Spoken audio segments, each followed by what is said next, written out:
per cattiveria o per desiderio degli astri che alcune cose in Veneto non si possono fare o non si sono fatte in questi anni, ma è stata per una deliberata scelta che passa da aspetti sicuramente fiscali, cioè se le altre regioni fanno alcune cose perché si prendono la responsabilità di fronte ai loro cittadini di dire noi quelle risorse le utilizziamo per fare del bene, non per andare in ferie, perché pensiamo che quelle risorse ve le chiediamo perché pensiamo che fare alcune cose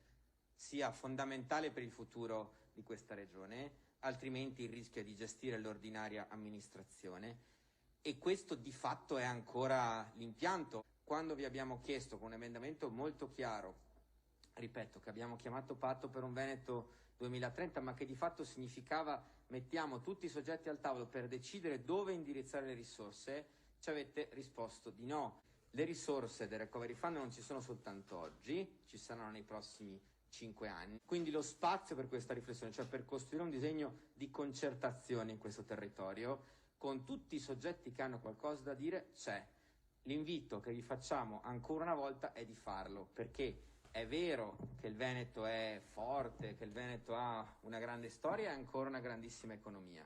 ma per provare a costruire il Veneto del futuro siamo convinti che andare da soli non basti. Grazie.